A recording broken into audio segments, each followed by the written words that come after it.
What's up, everybody? Welcome back to the channel. I am Chase, aka Kektor, and today, I'm not even gonna lie to you, we've got a long one. What was originally going to be a first impressions video kind of ended up being like an accidental podcast episode. This isn't something that's going to keep going, but it's long, but there's a lot of good information in there, so hopefully you stick around for all of it. But without further ado, let's get into it.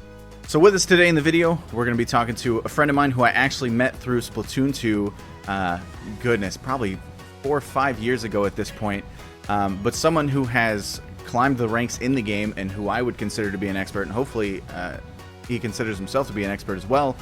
We got Jay. Jay, how you doing? I'm doing very well. How are you doing today?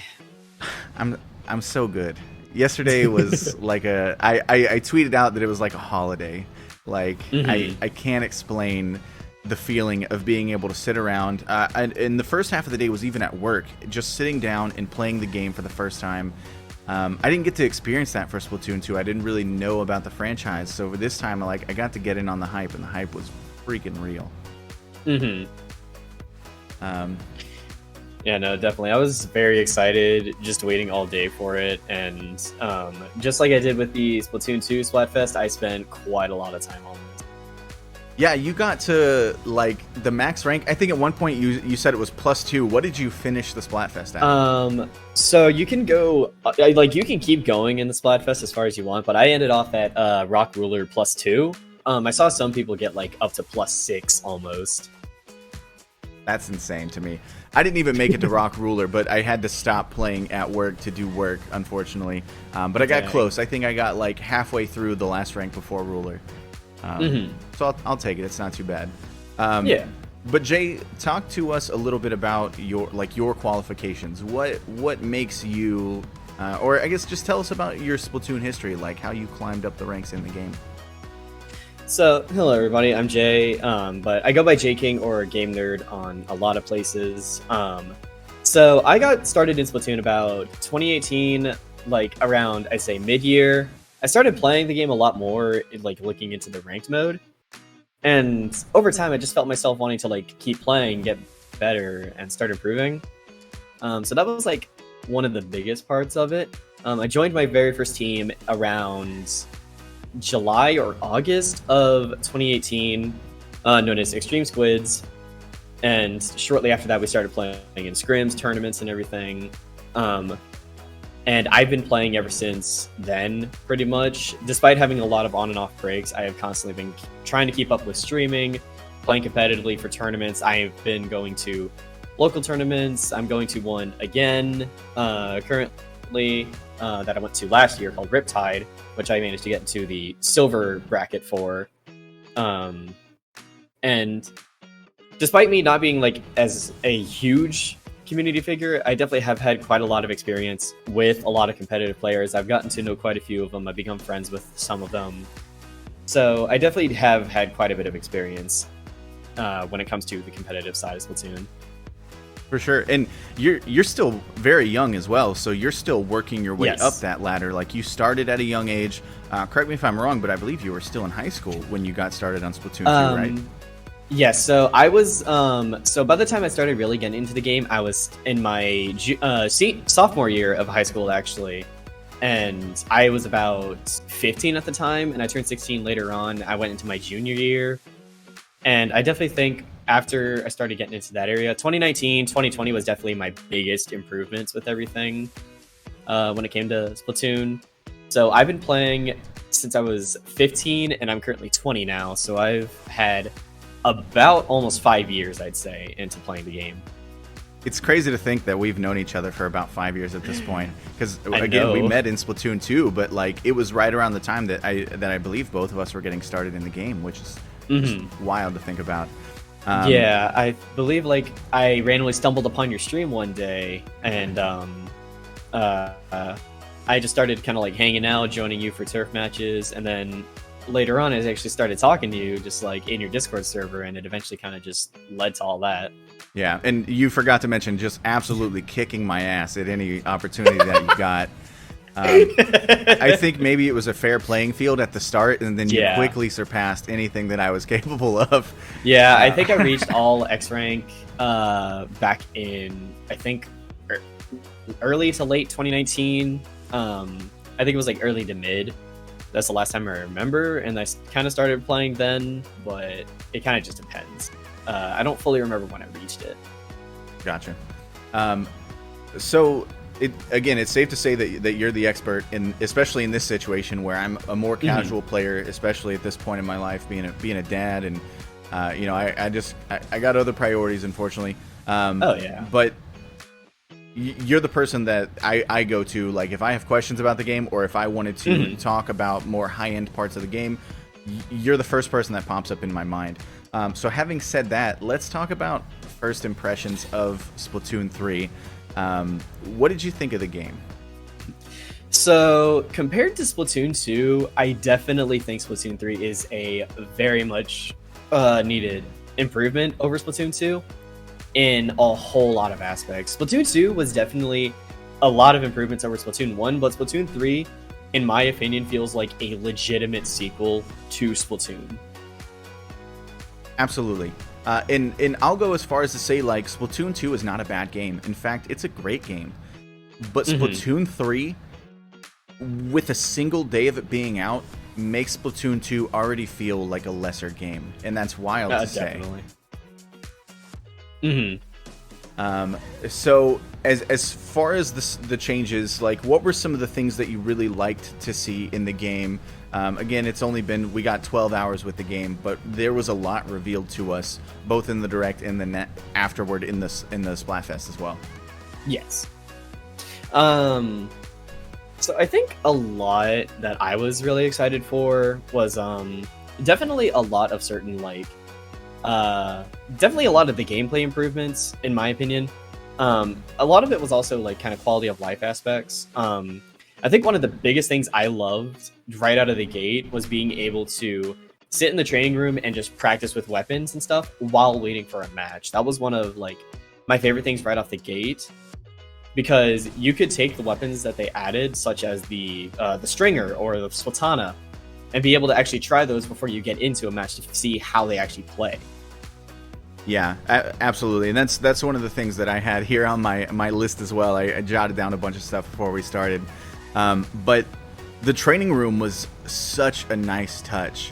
I really liked not only being able to train by yourself before you matched up, but if you were playing with friends or if you were in a group waiting for the next match, like, everybody's in there training. It makes the game feel more alive, as well as, you know, getting to practice with weapons maybe you've never tried before. You get to see what the new supers look like before you try them in a match. It kind of allows you to have that trial and error, but in a safer environment than a live match where you're just getting your head kicked in because you're trying to figure out this weapon that literally nobody's ever played with before. I think the thing that also helped is that, like, despite the game not necessarily having a test area like they would in the full game, where you can just go to the equip menu where you have all your weapons and go into the training room then, it still gave you the opportunity to practice with certain weapons, because you know that you're going to be in that area just messing around with weapons and stuff. So it makes sense that it didn't give us that type of option. Yeah. Like, you can just sit there and practice, and then whenever you're ready, just go ahead and hop into a match. For sure. And honestly, like, I'm not mad that we didn't have, like, the other test abilities, because I think at least as far as a single day Splatfest goes, that's all we needed. What we got is all that we needed. For sure. You mentioned, like, the quality of life stuff. Let's talk about the UI improvements, because one of the things that really caught my eye, that made me think that Nintendo is finally really embracing, and maybe that's not the best way to phrase that, because they do already have, like, a Splatoon World Championship. You know, obviously they do tournaments for Smash as well. But this felt like Nintendo wanted this to be a competitive game. They have, you know, opening animations, they have closing animations, which doesn't seem like a big thing, but you have games like Overwatch, like Valorant, you have all these other competitive games that have those things and add to kind of the flair, the presentation of the game. And then at the end, when I finished my first match and I saw the medals pop up, like, that's when I knew that Nintendo was taking this game more seriously than Splatoon 2. That's when I knew that they actually wanted this to be a competitive game where people strived for certain goals. because they were rewarding you for doing certain objectives in the game, and that's something that I think Overwatch does best, but it's fantastic to see it here. Because it gives you those little serotonin boosts. It gives you, the good feels so that you keep playing the game and you keep getting better at it. And I think ultimately that's something that this game really needed, is a reason to keep playing. Definitely. That was one of my favorite personal things to see, is the little medals. And I think that's something that Splatoon 3 did so well, is that it actually felt like the game had its own personality at that point. Splatoon 2 definitely helped out with how much more you can do in terms of customization, but Splatoon 3 literally made you feel as if you could just do anything you wanted at that point. The amount of customization that you could do, it just felt so nice to be able to do that type of thing. And it's little stuff too, but it's stuff that definitely helps you feel like you're more a part of the world. And ultimately, that's what we want, right? We want to be immersed in the game that we're playing. Definitely. Splatoon 3 brings a lot more of that to the table. One note that I wrote down here, while we're on the topic of the quality of life, the UI, things like that. So yesterday I had an opportunity that it was I wasn't planning on. It just kind of fell into my lap. But yesterday I introduced literally 5 people to Splatoon 3, people who had never played Splatoon before. 3 of them were at work, and then 2 were friends that I just happened to stop by and see them after work. But they all seem to have a good time for different reasons. Some of them like competitive games. Some of them are real big into esports, and 2 of them are just casual gamers. They're closer to me than a competitive player. But they all enjoyed it, and I honestly can say I don't think they would have felt the same way if I had got them to play Splatoon 2. I think there is not enough there as far as presentation goes to get those people hooked, both with the people who like competitive games and the people who are more casual and just want to kind of goof off in the game. I think Splatoon 3 does a really good job of bringing those people closer to the table, so to speak. Definitely. I definitely want to add on to that. That's kind of going back to the whole thing where I definitely think Splatoon 3 had its own personality compared to the other games.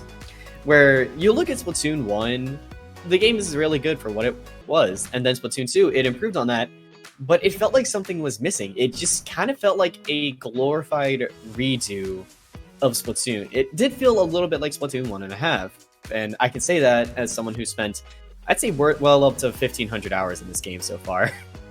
The game definitely, it had a lot of improvements over Splatoon 1, but at the same time, it didn't feel like there was a whole lot of new added, other than different weapons and specials. There was a lot of interesting weapons that were added, primarily the dualies and the umbrellas, but Splatoon 3 feels like a legitimate sequel.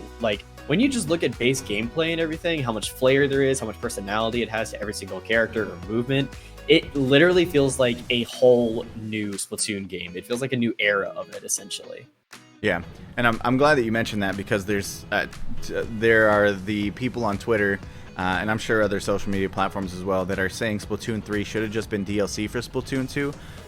But like you said, I would argue that Splatoon 2 was almost like DLC for the first one. I never played the first one, but even when Splatoon 2 was coming out, there were rumors that it was just they were remaking the first one to come to Switch so that it wasn't on Wii U anymore.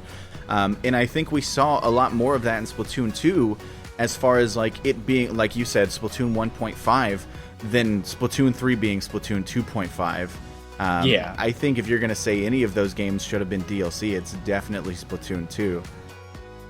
See, I definitely think Splatoon 2, it had its ways to separate itself from Splatoon 1, but I think the problem is, the reason I think it felt so similar to Splatoon 1 was purely in, a lot of the content that was added, because if you look at a lot of the maps, yes, there are a lot of originals, but a lot of them are comprised of maps from the original game.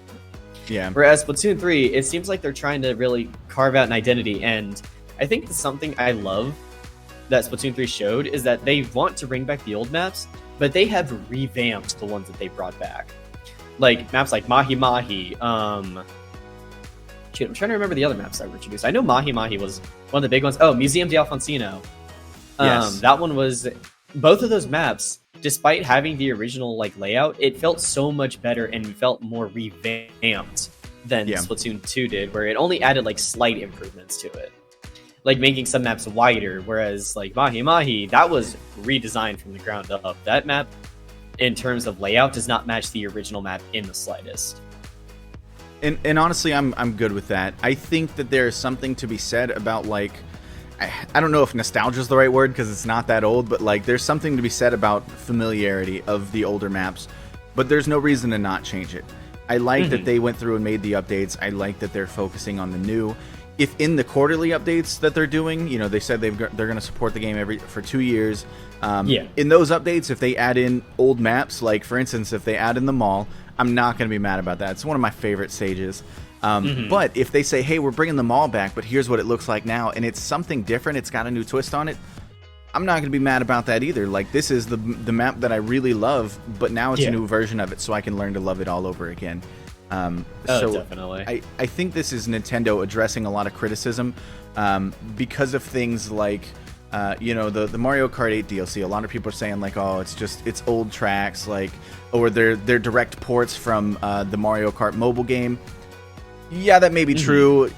There's still work involved in that, but I think they heard that and they were like, okay, if that's what you want. And now they're like, they're putting their money where their mouth is and putting those new levels out, even if they are familiar. And I think that's going to be a good way to silence the haters, kind of like, you know, what can you say when they're giving you literally new content? I think something else that I want to talk about when it comes to like Splatoon 3 being so different from Splatoon 1, Splatoon 2 and 1, is that when you look at the release dates of Splatoon 1 and Splatoon 2, it's only like 2 years apart. There's not a whole lot you can really do in that time. And then you look at Splatoon 2 and Splatoon 3, that's a whole 5-year gap in between the two. So I think that's what I'm happy about, is that this one doesn't feel rushed. It feels like they really tried to make the game as good as it could possibly be. For sure. And honestly, I think that if we had seen a different timeline where the Wii U was successful, we wouldn't have seen Splatoon 2 for a lot longer. But they knew they needed to keep this franchise alive by getting it onto the new console as soon as possible. But they didn't have that issue with Splatoon 3. So like you said, we got to see the time and love that was put into this game. And I think that alone is a testament to why this isn't just a DLC. This is completely a new game because they had time to make it a new game. Definitely. I do think that with it being like a whole new game, it being whole, like, just a different feel for it, I definitely think that's something I'm very excited about. And speaking of feel, since we want to give kind of our first impressions on the game, what were your first impressions? Like, what did you think was improved, like, compared to Splatoon 2? So, I loaded the game up Thursday morning. I was actually, someone's gonna see this, and I might get in trouble for this, but I was like very close to being late Thursday morning to work because I woke up, I saw that someone said that you could get into the game, and I was like, okay, then I'm getting into the game. So I opened it up, I did the tutorial. The tutorial is a lot of whatever. It's basic, but it really only needs to be basic. It's just teaching you how to do basic stuff in the game so that you can then start the game. But then I got into the city, and immediately my first thought was, this is a lot bigger than the city lobby in Splatoon 2 is. So I started exploring. A ton of people had already made postcards, so I started grabbing screenshots.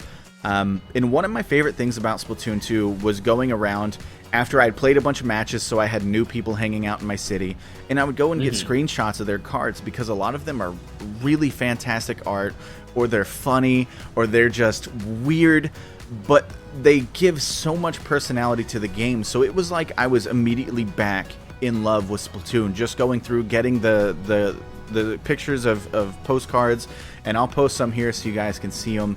But like someone drew a really nice SpongeBob, but of course there's always the random like blatant stuff where someone can't draw, so they just write like, I'm very gay, or, you know, just whatever they put in there. Like, all of it is just personality, whether you think it's good or bad or weird or amazing. It just gives these just random squid kids that are sitting around the city, it kind of helps bring them to life. So immediately I was doing that. And then I noticed, and I've been told since that this was also in Splatoon 2, and I just somehow missed it. I knew it was in the maps, but I never noticed it in the city. But a lot of the postcards that I was seeing, I was noticing they were on the walls as well around the city.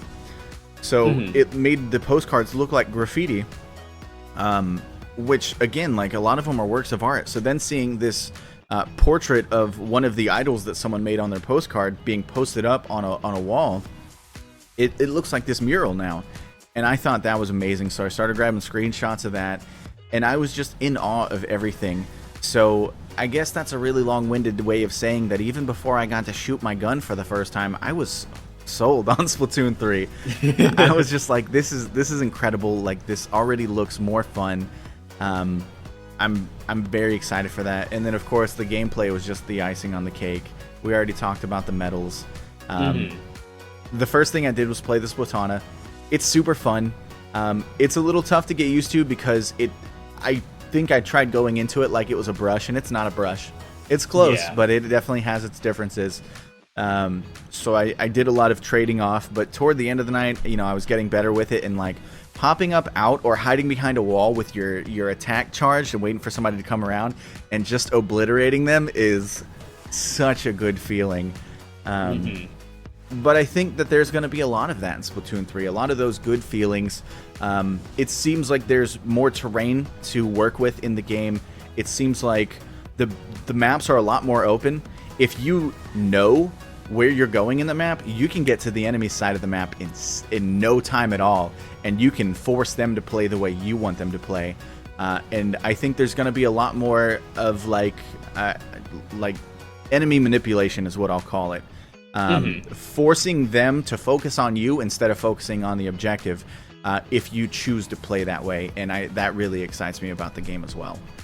Yeah, adding on to that with the maps, I definitely think that with all the new maps added, they felt smaller than the other games, but I feel that works, especially with all the the new weapons and specials and everything, since a lot of the specials are meant to be more aggressive.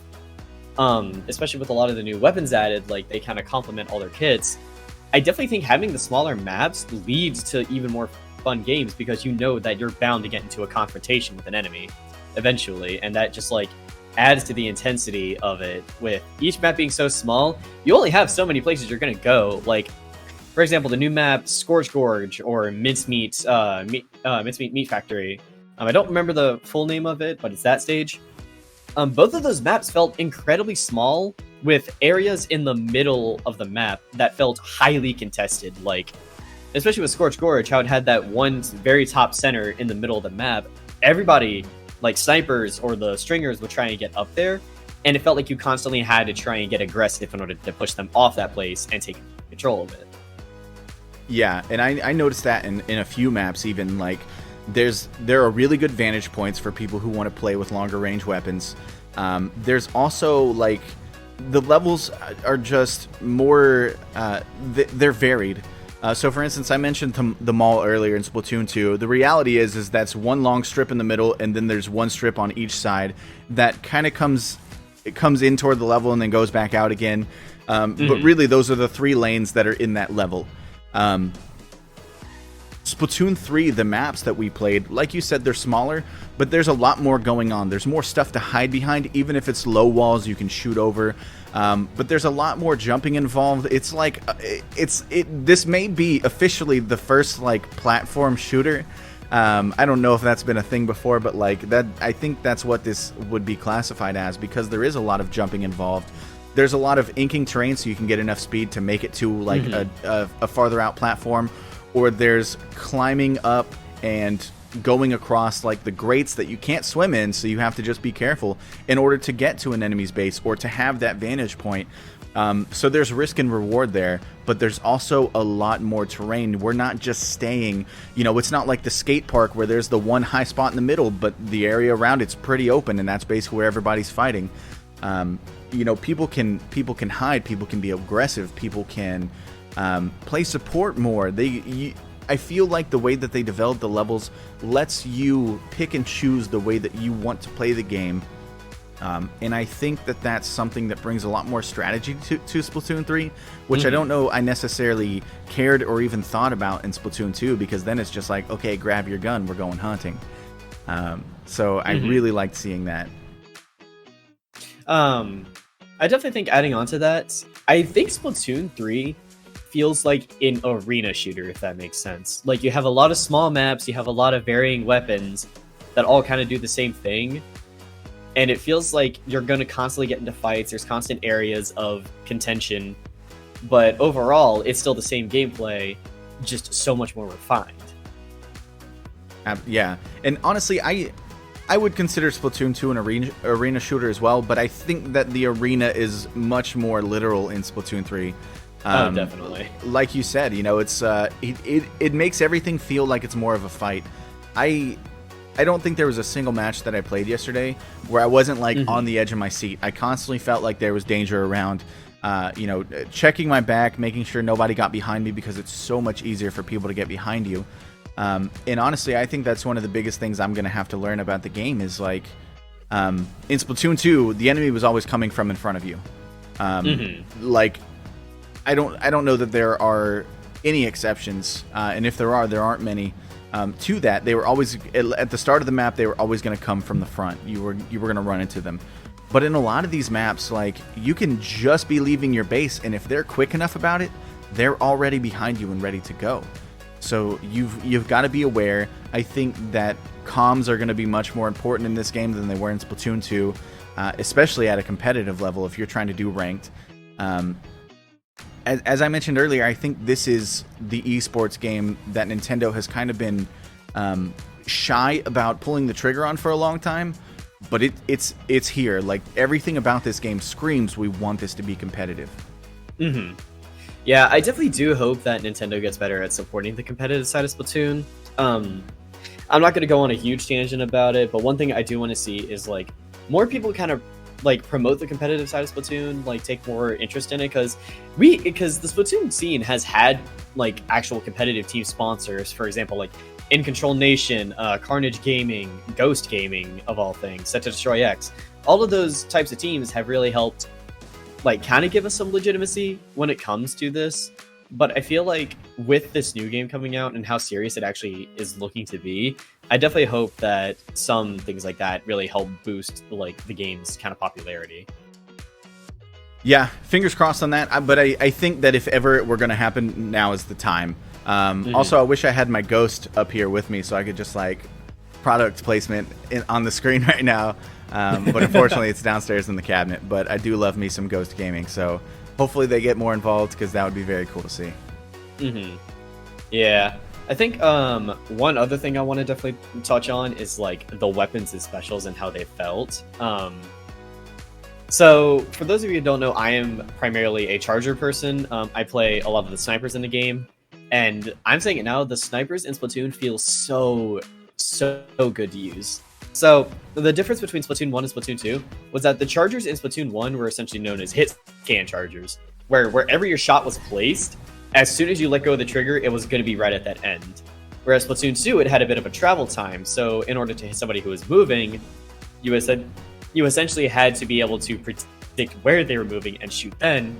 Whereas in this game, as long as your reticle is on somebody and you're in the range, it will automatically get them. And the chargers definitely felt a lot more explosive with that too. Yeah. I would even say that the chargers, it feels like they made it easier to start out with.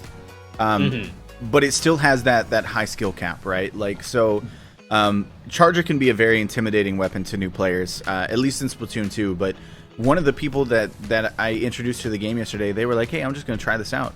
And they actually did pretty decent with it. Now, they weren't doing like the longest range shots or anything, or like, you know, they hadn't quite got like the flick down to really like take people out. But it seems like they have made it a more player-friendly game, so that more people are they're more inclined to use it. And the more inclined you are to use it, the better you're going to be at fighting against it. That was one of my biggest things with Splatoon 2, is like there were times where it felt like snipers ruined some of the matches. And I know that you play a charger a lot, so I'm not like calling you out specifically. But, yeah, no, I get you. There were times when like legitimately I just wouldn't have fun because the chargers were that good. But now it seems like I could pick it up and not be that good, but still do a decent job. And at that point, I'm realizing like, hey, this gun is fair. There are just people that are really good with it, and I think that's going to help the player base overall. As far as weapons go, I'll be honest, like Splatana and the bow were fun. The ones I enjoyed the most were the new super moves. So Crab Tank, I love. I want to get like,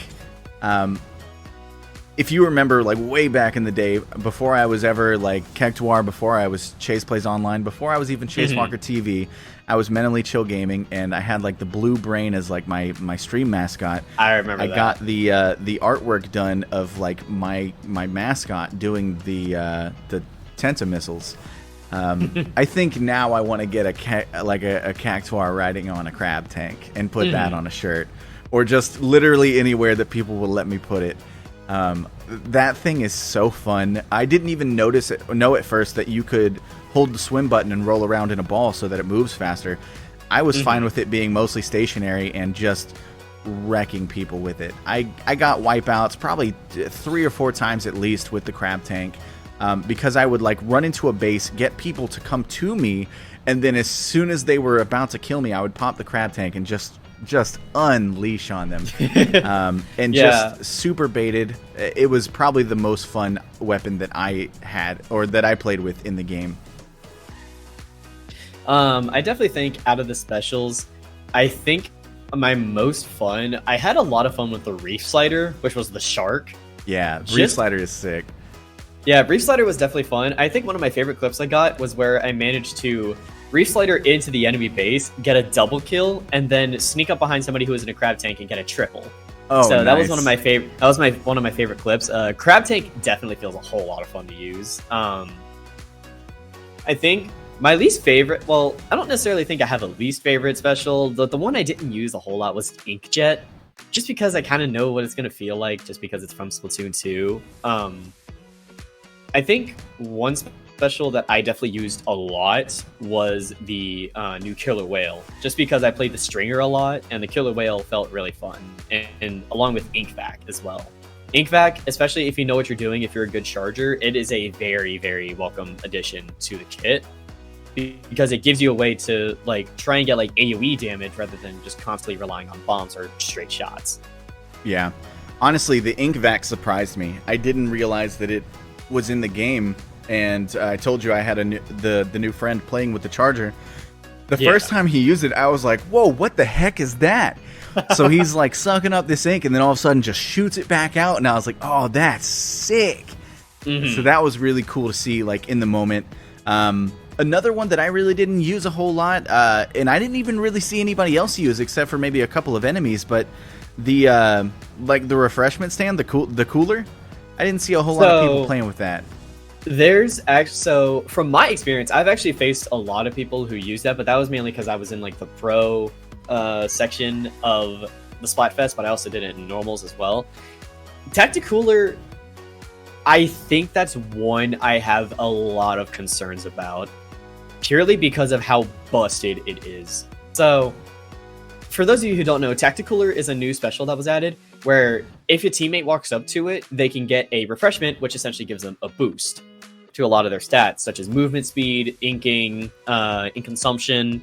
And I think what makes Tacticooler so annoying to fight against is that it'll last even if you die.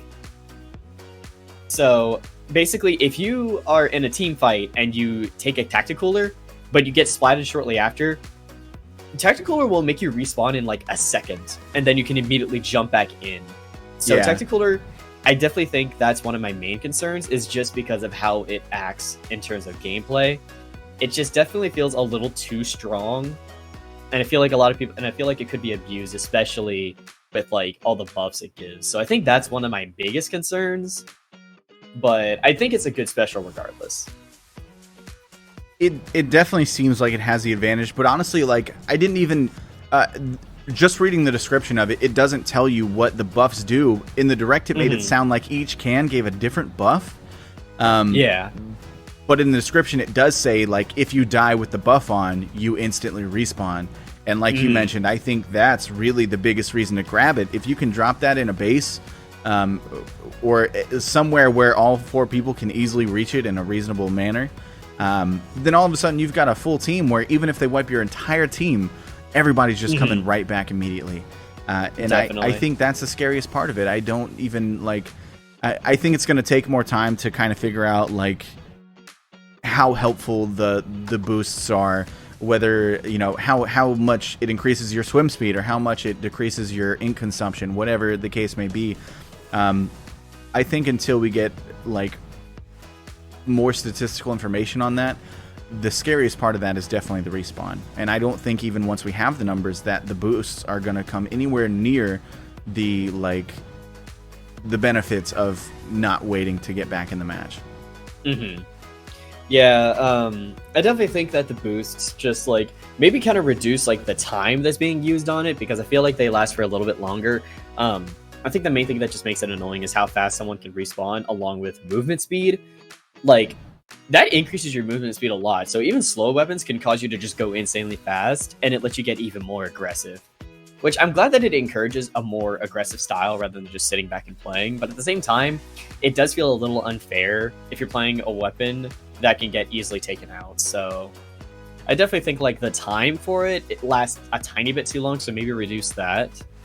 But that's really my main concern. Yeah. Well, that is a really good segue into the next thing I want to talk about is, like, what are some of the things that we didn't like about the Splatoon 3 test fire? Because obviously there's a ton of good. Overall, I think the game is the best that it's ever been. I think this is a huge improvement. But with everything, like, there are things that you're not going to like. There are things that maybe you wish had been done. Maybe they had prioritized. Like, what are some of the things you noticed that you were like, I don't think this is quite it? I think mainly the biggest I've noticed is that a lot of people kept getting disconnected. And one thing I did notice is I'm not a huge fan of when somebody disconnects early on into the game and it just stops the game outright, saying, oh, the person who disconnected is going to be punished. The other people are going to be fine, but the game will end. I don't like that aspect, because even if somebody disconnects, you still have a chance to come back and win. Like, you're not completely out. So I definitely think that's one big thing I'm not a huge fan of. I'm like, kind of on the fence about that one. I did put it on the list here. I'm kind of on the fence about it because I do think, yes, there's a chance to come back and win, but also I've seen plenty of examples in Splatoon 2 where, like, someone drops or they AFK super early on, and even with me and my friends, like, just trying our hardest, like, we are just getting freaking stomped, because when it's only 4 people, like, and if you're down 1, then they have 25% more firepower than you do, and that can definitely come back at you. But I also think there's something to be said about a comeback story, so I don't know how I feel about that one. I did write it down, but I'm on the fence about it. I think for me, it's just, like, it mostly just irritates me because of how sudden it happens, and, like, it doesn't give you a way to skip past it. It just sits there for a second and then automatically leaves. Like, I wish that if it pops up, you could just instantly skip it and not have to worry about just waiting for the match to end. Yeah, I agree with that. I think there's a better way to do it for sure. On the other side of that, I don't know if you had to experience this at all, but this is something that I ran into because, again, I was playing at work for the start of yesterday. If you go idle, I think it's for like 15-20 seconds. It's very short now. They kick you out of the match. They don't let you sit there and ruin somebody's time. So whether you like the match ending when someone is disconnected or not, I do think there's something positive to be said about them not dragging it out. Don't let it go 2 minutes where somebody's not moving. If they stop moving for 20 seconds, like, end it there, because then at least you've saved them time. They can get into the next match sooner and get back to playing the game sooner. It was to the point that I stopped working, or I stopped playing at work yesterday because I disconnected twice, and it told me if you disconnect again, you're not gonna be able to play online for a short amount of time. And I didn't want to miss time tonight or last night in case it was like a 24-hour ban. So I was like, all right, guys, like, I'm sorry. I know you're having a good time. I'm having a good time with you. I'm not playing anymore until I get home and I can start recording this because I need the footage. Yeah. No, I definitely agree there. Overall, I think that's really one of the biggest things I had a complaint with. Everything else, honestly, I had a blast with. Like, I didn't really find anything to really complain about necessarily. Yeah. I did. I think it's part of who I am. No, that's fair. It's only a couple things, though, and one of them is extremely nitpicky, but it bothered me. So the first one I got is I got really discouraged when I first started playing because I got through I turned the game on. I had already done the tutorial 2 days before. I go into the lobby and I pull it up because I have 3 other coworkers I'm trying to play the game with, and there's no with friends option. And I'm like, what the heck? Okay. Luckily, I was watching somebody else's stream. Shout out to One Up John out there. And someone in the chat was like, oh, you just have to play one game by yourself and then you can queue with friends. And that like revitalized me. I was like, okay. So I told them like, hey, play a game by yourself. We'll play afterward. So we all got it. We got it with friends. I just wish there was something that said like, hey, you know, do this first one. We still want to teach you some stuff. Or just straight up just let us queue with friends right off the bat. Who cares? Like, most of the people that are playing this game have played it already. But one or the other, give us some kind of sign, because I would have kept playing, but there was like a 5-minute period where I was severely disappointed, thinking that we were going to do the entire Splatfest not being able to play with friends and just doing random queuing, and that would have super bummed me out. And then the other one, and this one I think is a more legitimate complaint. Maybe I'm just dumb and I didn't see it, but in the direct they talked about having a system in place where you could rewatch your battles and you could share the previous battles through social media. Didn't look like that was in the test fire. I was really counting on having that footage. If that were the case, if I had found it, if it was in the game, I probably would have just kept playing at work, because even if I got disconnected and banned, like, at least I would have been able to give them that full experience, and I would have had more than enough footage to do what I need to do with the game. But I saw where you could check like the log, but there was no option to view, there was no option to share. It seemed like that was just completely gone from the test fire. So I don't know if that's something that's not going to be available at launch, or if maybe they just felt it wasn't necessary in the test fire. But I thought it would have been very cool to have, so I was a little bummed about that. No, I definitely think that is something to be added. I think I just got reminded actually of something else that I wish was introduced in the game. They didn't introduce. I mean, they did introduce some of the new mechanics that they added, like for example the wall boost. But in the tutorial, they didn't explain how to do the squid dash, which is something that I actually had to use one of my friends for, because they figured it out. And I think it says something if one of the like newest mechanics and something that's going to be vital isn't in the tutorial. It definitely is a little concerning. So I gotta ask, what's a squid dash? So the squid dash is essentially, if you saw like some of the gameplay footage from like the trailers and stuff, you'll see a squid kind of like go from one direction, immediately jumping over to the side as if it's a dually roll. Essentially, that's what a squid dash is. But in the tutorial, it wasn't necessarily explained, and you had to kind of figure it out for yourself. So I think they need to have a system in place where they show how to do mechanics like that. I agree with that. Not only for like basic mechanics, but weapon-specific mechanics as well. I mentioned earlier I didn't know at first that the crab tank could roll. Like, that would be really cool to know if there was just... If you press ZL on the weapon and it says like, hey, here's how to do like the abilities for this weapon, I think that'll help. Like, for instance, you and I both know that if you jump with a roller, it does like the sword strike, where it's a longer range attack. Someone who doesn't know, tell them that.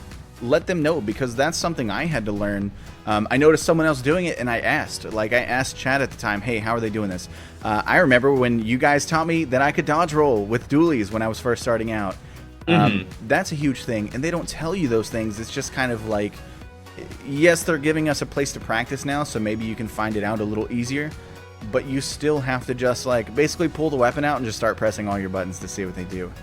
I wish that was a little more laid out so that people understood how to play their weapons, and I think that would help ease frustrations for more experienced players who are going to be getting partnered up with new players, which I think that's more on the experienced players. They should be more patient with new people. But I realize that the internet is the internet, and that's probably not going to happen. So I think that could help alleviate some of the frustrations for both the new and the experienced players if the new players just had a way of seeing what they were supposed to do. I think that was just kind of like also a complaint carrying over from the Splatoon 2 test fire, because I remember being able to like use chargers and everything, and also dualies. It took me a while to really figure out that you could even dodge roll with the dualies, or how to. And chargers, I didn't even know you could save their charge until like the game was actually over, and I had to wait till the actual game to come out. Oh yeah, you can charge it up and then swim with it, right? And then shoot it afterwards. Yeah. All you have to do is just fully charge it, and guys. Like I did. Yeah. But the game doesn't tell you that stuff. Yeah, all you do is just fully charge it and then immediately go into swimming. But I didn't realize that, and it wasn't necessarily taught to me, so I was just like, ah. It was just very much a pain trying to figure out how exactly people did the charge. For sure. Overall, though, definitely a positive experience. I know that we were like talking through Discord throughout the day, just like, oh, you know, this is great, this is fun, talking about like ranks and stuff. I feel like I tweeted about it a million times. Legitimately a great game. I can't wait for it to come out. Before we end, Jay, where can they find you? So you can find me mainly on my Twitter. I have 2 Twitters, but I'll just promote my main one. So you can find me over on Twitter at JKing the VA. I do voice acting on my own time. You can also find me on my Twitch or my YouTube. My Twitch is That One Game Nerd 107, and my YouTube, you can find me at That One Game Nerd 107 as well, and also JKing the VA, where I promote like a lot of like my voice acting stuff essentially. But That One Game Nerd is primarily where most of my gameplay stuff goes. Cool. Well, I appreciate you taking the time to talk with me. Again, you are much more educated in the ways of this game than I am, so it's cool to have kind of that expert opinion and everything on your end of stuff. Yeah, I guess that's it. Don't get cooked. Stay off the hook. That's gonna do it for today's video, guys. Once again, I want to thank Jay for coming on and talking with me about Splatoon 3. And if you watched through the entire thing and you're seeing this, then I want to thank you as well. Make sure to like and subscribe if you haven't already. We are working our way towards 500, and once we hit 500 subs, I'm going to play No Man's Sky, and I really don't want to, but I do want to get to 500, so that's the agreement. You want to see that, you want to see me do a deep dive on that, hit that button, tell your friends, make sure they hit the button as well. I will see you on the next one.